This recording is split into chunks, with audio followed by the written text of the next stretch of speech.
So Donald Trump is still ripping off the American taxpayer, and he's doing it every single day down at Mar-a-Lago. Essentially, he is charging the Secret Service $400 a day, $390 something to be exact, to rent out a room in Mar-a-Lago so they can be close to him and protect him. Essentially meaning that even though he's not president anymore, even though the American people turfed him, and even though he attacked the very foundations of American democracy, he is making money off the taxpayer every day. Look, the issue isn't that he has Secret Service protection. He's a former president. That's what former presidents get, and they should get it. And whether we like Donald Trump or not, he should be entitled to everything that the other presidents were entitled to. But as this reporting notes, there's never really been something like this. There are costs associated to protecting Bill Clinton and Barack Obama and other former presidents. And when Joe Biden is a former president, there will be the same costs. But the difference here is that Trump is directly profiting off the protection. He is making money off the protection.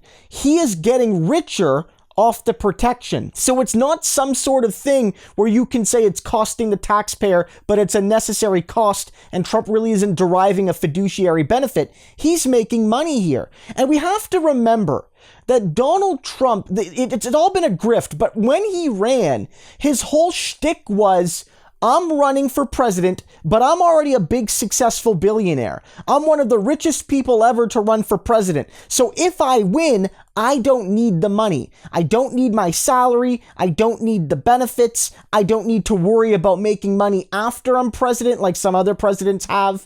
I am already rich, and so I can't be bought. And of course, we all know that was BS, and we all know that he ripped off the taxpayer by using his hotels and using his conference centers and using his ballrooms and all these sorts of party planning centers and all that. And he was doing it even before he became president because the inauguration was done using these fraudulent expenses from the Trump organization. We talked about that yesterday, how Ivanka and Don Jr. are lying about that whole shebang. But the point is, this guy has predicated his entire presidency on ripping off the people, and while doing so, disrespecting the Secret Service. We remember how his irresponsible rallies and travel schedule during the last election gave dozens and dozens and dozens of Secret Service agents COVID, and we now also know that Ivanka and Jared Kushner, they wouldn't even let Secret Service agents in their multi-bathroom mansion, 6 or 7 bathrooms,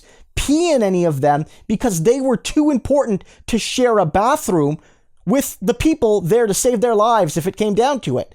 And so you really see the mixture here. You see the Trump family grifting, ripping off the taxpayer, ripping off the citizen, and you see a fundamental disrespect for the Secret Service agents that they are using to rip off the taxpayer. This is why they want to be back in the White House. This is why the Trump family wants to be back in the White House, because they can still rip people off now, but you really can't rip people off as much unless you're back in that White House. And if the Trump family gets back in there, it'll be them dining on the taxpayer for another 4 years.